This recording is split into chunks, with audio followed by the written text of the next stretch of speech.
Room में डालो।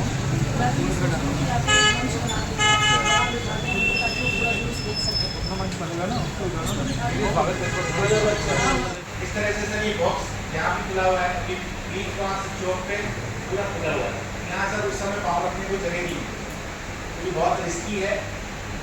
उसके बाद सर पूरे रामपुरा से लेके और आर्य समाज रोड ये सब तारों का जाल है, इनको इससे शिफ्ट करना पड़ेगा।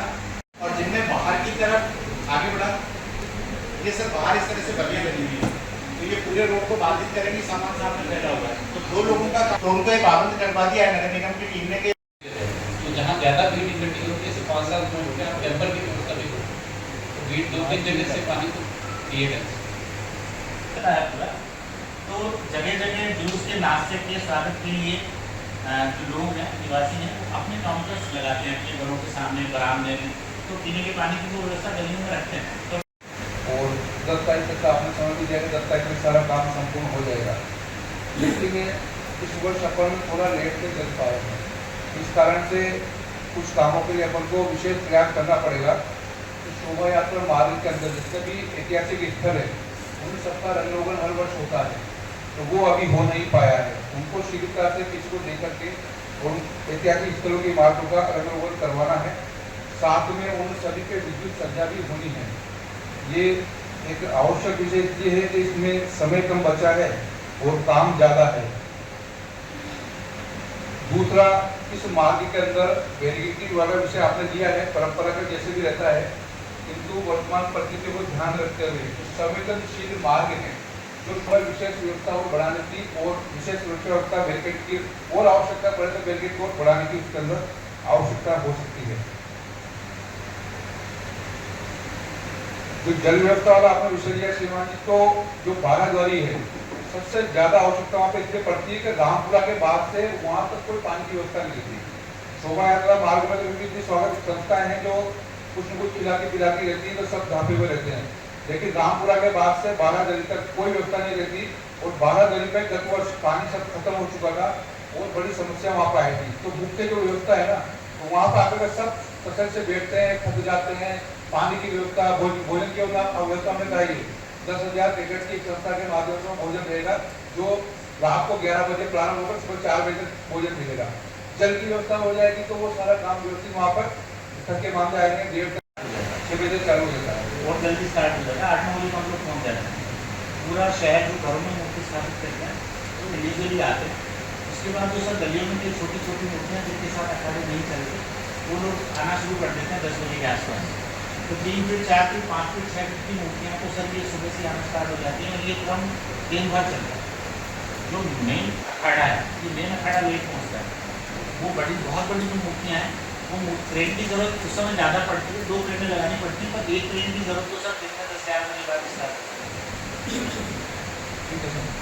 अगला हमारा जो था कोई प्रमुख है, एक तो सूरज पोल गेट से केसरी पोल तक का जो बेल्ट है, उसमें जब देर रात तक शोभा यात्रा रुकी पड़ी रहती तो वहाँ अंधेरा हो जाता है। रात्रि की स्वागत वाली संख्या निकल चुकी होती है, वहाँ पर 4 बजे तक 3 बजे तक लोग फंसे हुए रहते हैं, और वहाँ पर अंधेरा हो जाता है, स्वागत संस्थाएं चली जाती हैं, तो फिर वहाँ पर प्रकाश की व्यवस्था बहुत कम हो जाती है।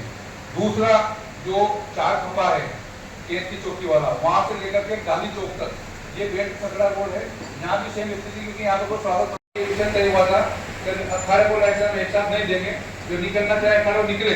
लेकिन कुछ साल के प्रदर्शनों के बाद, उनकी परफॉर्मेंस देखने के बाद में फिर उनको धीरे धीरे लाइसेंस में जारी किया करेंगे, निकलने से लोगों को आपत्ति नहीं है। तो ऐसे करके कई सारे अखाड़े हैं जो वेटिंग में है लाइसेंस के। हर वर्ष अपन 2-3, 4 अखाड़ों को लाइसेंस जारी करते हैं। गत वर्ष 3 नए अखाड़ों को लाइसेंस दिए थे। तो किसी भी प्रकार का ऐसा प्रदर्शन न हो जिससे जनहानि हो, जैसे मोटरसाइकिल का प्रदर्शन है, हमने हमारी सभी बैठकों के अंदर पूरी सख्ती के साथ इसको मना किया है। जान माल की हानि उसके अंदर हो सकती है, काफी भीड़ रहती है, मोटरसाइकिल स्पीड कितनी, निशाना टूट सकता है, ड्राइवर से गलती हो सकती है, तो हमने पूर्ण रूप से उसको प्रतिबंधित किया है। इसी प्रकार ट्यूबलाइट फोड़ना, ये कोई कलात्मक प्रदर्शन नहीं है, जिससे गिरती है, अगले बच्चे आते हैं प्रदर्शन करने, पैरों में चुभने का उसका खतरा रहता है। इसी प्रकार पट्टियां तोड़ना, पट्टियां तोड़ते हैं तो पट्टियां कई टुकड़े वहां ले जाते हैं, हालांकि हटाते हैं, वो इतना सब करते हैं, लेकिन कुछ ले जाते हैं तो अभी पीछे आने वालों को ठोकने लगती है और वो सारा नुकसान होने की संभावना रहती है। चौथा जो अग्नि प्रदर्शन है, वो अग्नि प्रदर्शन केरोसिन लाकर मुंह से निकालना, ये कोई कलात्मक प्रदर्शन नहीं है। और कभी सांस रुक जाए तो वो हाथ मुंह में घुस जाती, कई वीडियो अपन ने देखे हैं, और दूसरों को भी जान मार का खतरा हो सकता है। और अंतिम जो अपन ने 5 वर्ष होगा, शराब पी करके शोभा यात्रा में शिक्षित कोई भी ना हो। ये अपन ने सख्ती से सभी अखाड़ों को, हमारी टोलियां बना करके सभी अखाड़ों भेजी है, सभी अखाड़ों को पत्र भेजे हैं, उनसे विशेष आग्रह किया है कि इस वर्ष हम किसी कीमत पर ये शोभा यात्रा के अंदर नहीं होने देंगे। और यदि आप ये अखाड़े लाइसेंस 5, 6, 7 दिन पहले जारी करते हैं और उन लाइसेंसों के अंदर ये कंडीशन लिख करके फिर उसको जारी करते हैं पाबंद करके, तो वो उनकी तैयारी नहीं करेंगे। और यदि आप अंतिम समय पे देंगे, वो तैयारी कर चुके होंगे, फिर भेजा बात चालू हो जाती है कि हमने तो कर लिया, हमने नहीं कर लिया। एक उसके अंदर लाल वाला प्रदर्शन भी जो स्टेट में कोर्ट से करते हैं, क्योंकि ये वहाँ भी उसी तरह की सारी व्यवस्थाएं जिस तरह की गड़बड़ होती है उसका विशेष ध्यान प्रसार और 4 रस्तों से अखाड़ा है, और वो मैं आगे निकलूँ इस प्रतिस्पर्धा में वहाँ कुछ झगड़े जैसी स्थिति आ जाती है। तो इस बार समिति ने ये निर्णय किया है कि जो इकट्ठे चारों चौराहा है, मतलब पॉइंट है जहाँ इकट्ठे होते हैं, तो उस चौराहे से प्रत्येक को 50-100 कदम दूर ही बैरिकेडिंग से, पुलिस के सहयोग से हम भी रोकेंगे, वो भी रोक दें। फिर जिसको निकलना है उसको एक ताकि चौराहे पर उनकी टकरार न हो। तो एक तो इस पॉइंट में हमें पुलिस जो उस पॉइंट पर लगेंगे व्यवस्था है, उससे सामंजस्य की आवश्यकता पड़ेगी। और दूसरा पॉइंट केतुनी पुल पर भी ये लोग रवाना नहीं होते या उधर से टकराते हैं उधर से टकराते हैं, तो वहाँ कंट्रोल की स्थिति जैसी नहीं रहती। तो 5-7 साल पहले तो ये व्यवस्था रहती थी कि केतुनी पुल थाने के बाहर वहाँ से भजन चलते रहते थे और माइक प्रभावशाली वहाँ लगता था, और उससे फिर हमें सूचना देने में सुविधा रहती थी कि अब आपका समय पूरा हो गया, आगे बढ़ो। तो प्रभावशाली माइक इस बार वापस से शुरू किया जाए ताकि प्रशासन को भी कंट्रोल में सुविधा रहेगी और समिति भी उससे सहयोग कर सके। और थोड़ा पावरफुल, हाँ, उस चौराहे पे जो सारी आवाज आ जाए ताकि व्यायाम चालक को हम कह सकें कि साहब आपका समय पूरा हो चुका, आप आगे बढ़िए।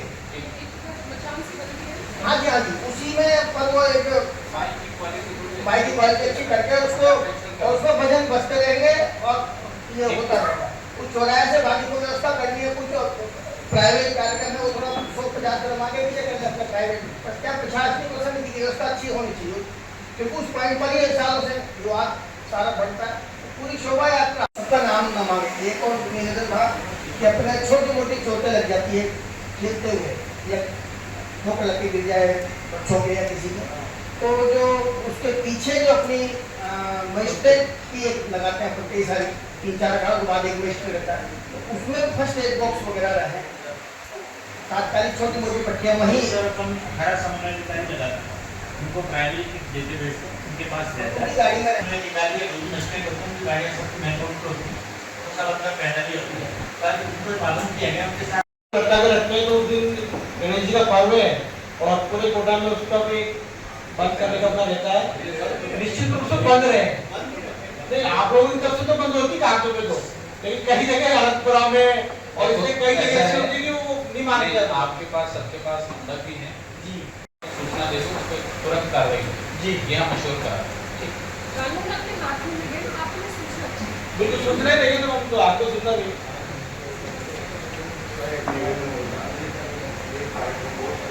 और एकदम इकट्ठे हो गए लगते हैं भगो भगो भगो इस तरह करते। एक बार स्थिति बिगड़ते इतनी बिगड़ गई कि बड़ी स्थिति कंट्रोल की, तो इस पर एक बार ध्यान रखा जाए। इकट्ठे लोग आते हैं और एकदम ये सारा वाक्य होता है लगभग समय अनुसार से, और ये आपके सब यूनिट के बीच में एकदम गले में बदते हो और एकदम बदले से दूसरे की ओर कोई गड़बड़ होगी तो फिर वो वहाँ पर माहौल बिगड़ने का अंदेशा होता है। सब्जी मंडी के ऊपर जो छत है और एक विकास भवन के ऊपर छत है, इसमें भी गलत तत्व न बैठे, पुलिस इसकी व्यवस्था देखें एक बार, नहीं तो अगर कोई पत्थर पे गिरे तो दिक्कत हो सकती है।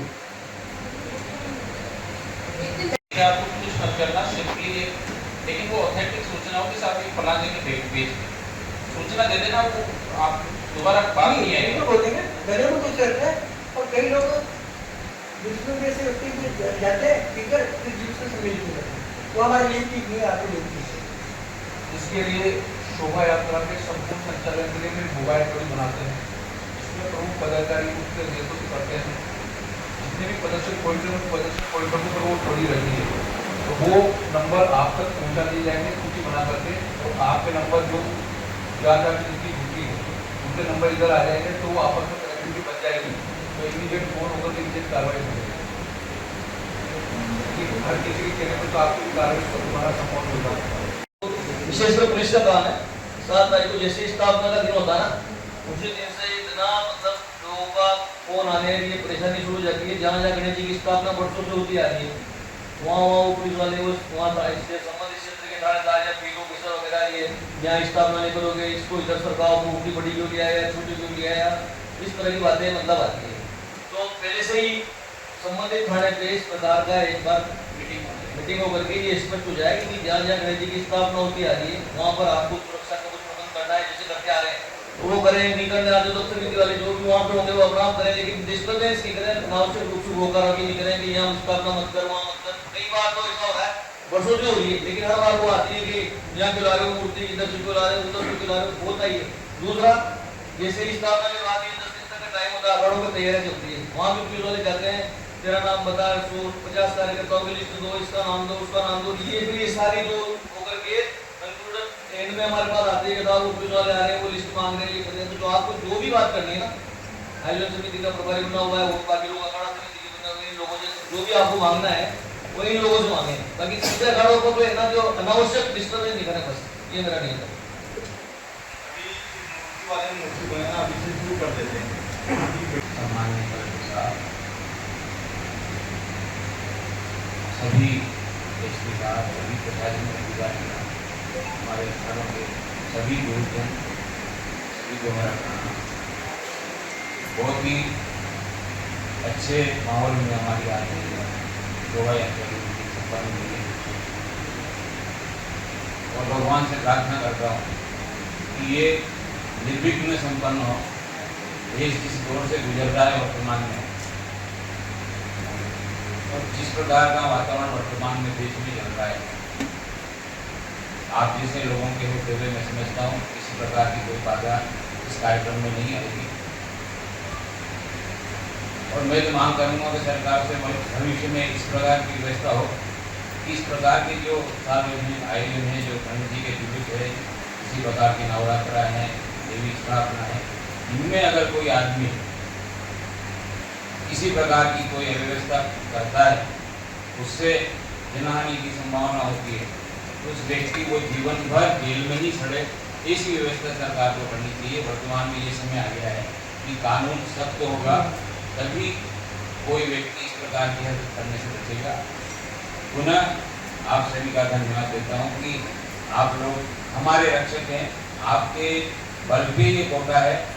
और गणेश जी महाराज जिस प्रकार जाते हैं, कोई व्यवस्था, मैंने जितनी बार भी कहा था कि जिस प्रकार कोई राष्ट्रपति आता है, कोई मुख्यमंत्री आता है, वो व्यवस्था आप लोग सरकार की तरफ से करते हैं, रातों रात सड़कें सही हो जाती है, पानी भी छिड़काव हो जाता है, वैसे ही ये गणेश जी महाराज का जुलूस है, उसी प्रकार उनके स्वागत के लिए तोरण द्वार बनने चाहिए, सड़क सुधरनी चाहिए, छिड़काव होना चाहिए, ये सारी क्योंकि बिना गणेश जी के कुछ भी नहीं। हमारी शुरुआत ही गणेश आराधना से होती है। आप लोग इस प्रकार की व्यवस्था करेंगे ऐसी आशा करता हूँ। पुनः आप सभी का धन्यवाद। जय श्री राम।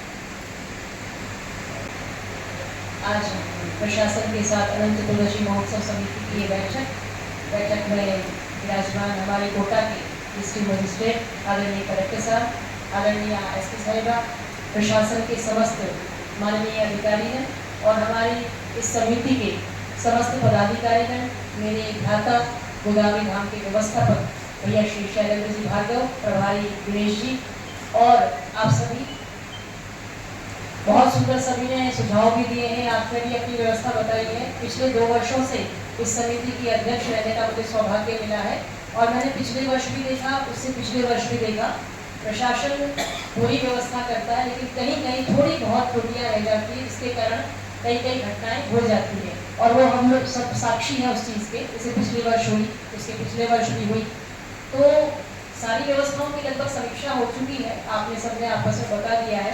मेरा आग्रह इतना है कि पिछले वर्ष भी जो बात मैंने कही थी, चंबल नदी में अनऑथोराइज्ड नाव वहाँ पर चलती है, जिनके द्वारा गणपति को बीच चंबल में ले जाकर के छोड़ा जाता है और उसके बदले में लोगों से राशि ली जाती है।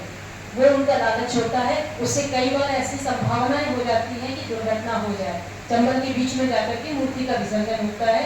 तो मैं एक निवेदन करना चाहती हूँ कि आप जो अपने प्रशासन की तरफ से ऑथोराइज नाव हो उसे ही चंबल में जाने की अनुमति मिले, अन्यथा और किसी नाव को चंबल में न छोड़ा जाए, न वहाँ पर कोई व्यवस्था ऐसी हो कि जिससे कोई दुर्घटना होने की संभावना बढ़े। दूसरी बात, जितनी भी विसर्जन स्थल है वहाँ पर थाने से अधिकारी भी होते हैं, कांस्टेबल भी होते हैं, सारी व्यवस्था होती है, किंतु वहाँ पर जितने भी लोग मूर्ति विसर्जन करने आते हैं वो साथ में पूरे 10 दिन का अपना पूजन सामग्री के साथ पॉलीथीन ले लेकर के आते हैं। और चूंकि हम लोग पॉलीथीन चंबल में विसर्जन नहीं होने देना चाहते, मैं तो अपने यहाँ पर चौकीदार रखती हूँ और वो सारा कचरा बाहर ही रुकवा देते हैं, लेकिन कई बार चौकीदार से भी धक्का मुक्की और लड़ाई करते हैं लोग, सिर्फ इस बात करके कि हमें चंबल में डालना है।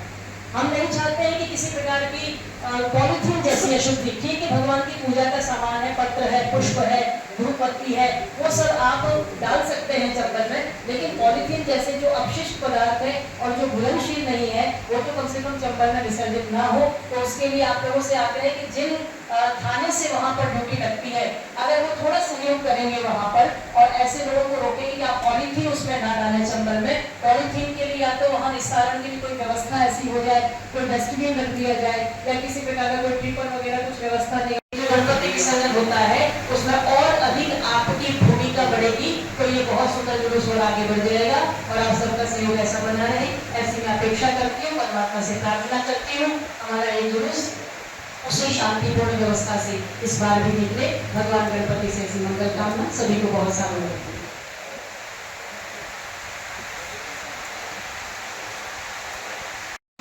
अनंत चतुर्दशी कोटा की जो अनंत चतुर्दशी का जो भव्य आयोजन होता है उसको बिल्कुल करीबी से देखने का मौका मिला और इस वर्ष में उसमें एक महत्वपूर्ण भूमिका प्रशासन की तरफ से मैं निभा रही हूँ। तो इस चीज़ के लिए मैं अपने आप को बहुत गौरवान्वित महसूस करती हूँ। यहाँ का जो कोटा की अनंत चतुर्दशी पूरे राज्य में लेकिन पूरे राष्ट्र में बहुत इसके भव्य आयोजन के लिए जानी जाती है और हमेशा से ही आपकी तरफ से, पुलिस की तरफ से, प्रशासन की तरफ से इस तरह से निकले इस चीज़ के बारे में लगातार प्रयास रहते हैं। उसी प्रयास में इस वर्ष के प्रयासों में ये पहली एक हमारी मीटिंग है। लगातार आप लोगों के साथ संपर्क रहेगा ताकि कहीं कोई अगर कमी रह जाए तो वो पूर्ण हो सके। आपने अभी जो बताए हैं सारे बिंदु जो बताए हैं वो कहीं ना कहीं पुलिस से, प्रशासन से संबंधित जो हमारी तरफ से तैयारियां हैं उनके संदर्भ में बताए हैं। मैं चूँकि आप इसमें बहुत महत्वपूर्ण हिस्सा रोल प्ले करते हैं तो इसीलिए आपकी भी क्या जिम्मेदारियां हैं जो हम आपसे अपेक्षा रखते हैं, मैं उनके बारे में आपको अवगत कराना चाहती हूँ।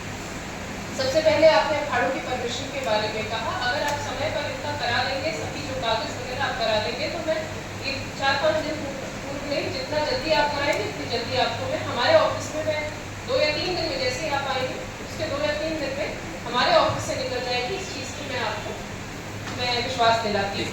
उसके अलावा जो आपने बताया कि थानों पर जाके और वो बार बार अखाड़े वालों से मिलते हैं तो देखिएगा इसका जो हमारा मंशा होती है उस मंशा को समझिए, आपको परेशान करने की मंशा नहीं होती है। हमारी मंशा होती है क्योंकि एक सिर्फ आयोजक से मिले जो अधिकारी, एक जो बिल्कुल हमारा कांस्टेबल जो वहाँ पे बीट कांस्टेबल बीट नागरिकगण और मेरे साथी अधिकारी, आज इस पॉजिटिव नोट पे हमने हालांकि इंस्पेक्शन पहले हो गया था और आपकी मीटिंग से शिकायत भी थी कि थोड़े से हम डिले हैं। मैं आपको बता दूं डिले आपको लग रहा है लेकिन प्रिपरेशन जो पर्दे के पीछे होती है वो 1 महीने पहले से चल रही है हमारी तरफ से, तो आप ये बिल्कुल ना सोचें कि किसी तरह का डिले है। और जिस पॉजिटिव नोट पे हमने इस चीज़ को शुरू किया है वो वास्तव में साकार करता है कि जिन भगवान के लिए या उत्सव और आयोजन हो रहा है वो विघ्नहर्ता हैं और ये जिस हिसाब से हमने आगे हम प्रोसीड करेंगे कोई विघ्न आएगा भी नहीं, ऐसा मेरा मानना है। और कुछ एक चीज़ें जो हम सब ने बार बार बोली भी हैं लेकिन मैं एक बार at the cost of repetition उनको बताना चाहूँगा। एक तो जब इतना बड़ा आयोजन होता है तो उसमें बड़ी गुंजाइश होती है कि अफवाहें फैलने की। तो अफवाहों पे हमें बिल्कुल भी ध्यान नहीं देना है। आप सभी जो समझदार हैं, इतने सालों से ये आयोजन कराते आ रहे हैं, तो ये आपको विश्वास दिलाना चाहूँगा कि जितना आयोजन हर बार होता था उससे सवाया ही होगा, उससे कम नहीं होगा। तो आप ये मन में विश्वास रखें और किसी भी तरह की अफवाह पे ध्यान ना दें। हो सकता है हमारी रीच में कई बार होता है कि हम एंटिसिपेट करते हैं, तो कई बार व्यवस्थाएं ब्रेक भी होती है, लेकिन आपको मैं ये विश्वास दिलाता हूँ कि जैसे ही हमारे संज्ञान में आएगा, मेरे अधिकारियों के संज्ञान में आएगा, तुरंत उस पर कार्रवाई होगी, तुरंत उस पर जो भी रेमेडियल मेजर्स लिए जाने हैं वो हम लेंगे। कि ऐसी जो हरकतें करें तो हमारी टोलियों में मेरे अधिकारियों से और सबसे पुलिस से हमको नज़र रखेंगे, और हम टोलियों के माध्यम से भी ऐसी हरकतों पर नज़र रखेंगे जैसे कि एक्टिविटी क्या हो रही है। ऐसे ही जैसे एक मुद्दा आया था कि जैसे शुरू में फोटोग्राफ्स दिखाए गए थे, तो कई जगह निर्माण कार्य चल रहे थे, तो मैं वापस से निगम से रिक्वेस्ट करूंगा कि अगले 5 दिन में निर्माण कार्य आप वाइंड अप कर दें। 7 तारीख तक की डेट है, तब तक वो जो भी हो गया है वो हो जाए। उसके बाद फिर 7 से 17 तक वहाँ कोई निर्माण कार्य नहीं होगा। किसी तरह की निर्माण सामग्री भी रास्ते में नहीं मिले, और जो नालियाँ खुली हैं उनको प्रॉपरली कवर किया जाए। ADS को स्पेशल डायरेक्शन है कि आपकी बिजली के तार की स्ट्रेंथनिंग होनी है, और वहाँ पे जो ओपन सर्किट्स जितने भी हैं उनको आपको कवर करना है। प्लस वहाँ पे अगर पॉसिबल हो तो 2-2, 4-4 पॉइंट पे एक कोई उससे जुड़ा हुआ जिम्मेदार व्यक्ति भी आप वहाँ पे लगाएं। तीसरा इम्पोर्टेंट जो पॉइंट है कि जर्जर बिल्डिंग्स हैं, हमने सर्वे भी करा लिया, लेकिन कोई भी सर्वे परफेक्ट नहीं होता, मैं ये मानता हूँ, क्योंकि कितना भी सर्वे करा ले बिल्डिंग्स की इंटरनली क्या स्थिति वो हमें पता होता है। तो फिर आपसे भी रिक्वेस्ट है कि सबको जागृत करते रहें, बीच में जाएं जब आप सर्वे करें फिर से दोबारा दिखा लें, और जो जर्जर बिल्डिंग्स पे लोग लगाए जाने हैं वो चिन्हित कर लें और वहाँ पे कोई जाएंगे। ऐसा ही फीडबैक कुछ मिला कि कुछ जगह पे शरारती तत्वों के इकट्ठे होने की है, तो एसपी मैडम से रिक्वेस्ट रहेगी कि उनको पहले आइडेंटिफाई कर लें और उन बिल्डिंग्स को हमें कवर करना है। ड्रोन से हम सर्वे पहले ही कर लेंगे ताकि किसी तरह के पत्थर या कोई रास्ते जुलूस के रास्ते में से एक्यूमुलेट नहीं